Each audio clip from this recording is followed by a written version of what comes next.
Hello friends, स्वागत है आप लोग का अपने YouTube channel pick you singer में। तो कैसे हैं आप सभी? उम्मीद करते हैं बहुत अच्छे होंगे। तो मैं भजन सुनाने जा रही हूँ। आशा करती हूँ आप लोग को ज़रूर पसंद आएगा। तो लाइक शेयर कमेंट करना मत भूलिएगा। और अभी तक मेरे चैनल को सब्सक्राइब नहीं किए हैं तो प्लीज़ कर दीजिए, और साथ ही बेल आइकन को भी प्रेस कर दीजिएगा ताकि मैं जो भी वीडियो डालूँ उसकी नोटिफिकेशन आपके पास सबसे पहले पहुँच जाए। तो चलिए स्टार्ट करते हैं। भज मन राम नाम सोवला में काबा, भज मन राम नाम सोवला में काबा, भज मन राम नाम जवने मुखवा से तो हो राम नाही भजला भैया, जवने मुखवा से तो हो राम नाही भजला भैया। ओहो मुख तोहार गूंग के समान बा, भज मन राम नाम सोवला में काबा, भज मन राम नाम जवने कनवा से तो हो भजन नाही सुनला भैया, जवने कनवा से तो भजन नाही सुनला भैया।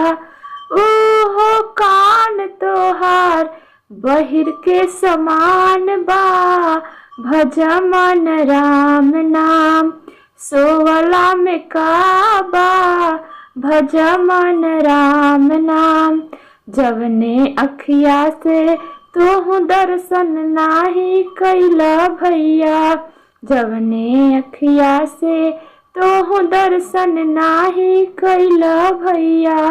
ओहो आँख तोहार अंधा के समान बा, भज मन राम नाम सोवला में काबा, भज मन राम नाम सोवला में काबा जवने हथवा से तो दान नाही कैला भैया, जवने हथवा से तो दान नाही कैला भैया। ओहो हाथ तोहार लूल्ह के समान बा, भज मन राम नाम सोवला में काबा, भज मन राम नाम जवने गुड़वा से तो तीरथ नाही कैला भैया, जवने गुड़वा से तो तीरथ नाही कैला भैया।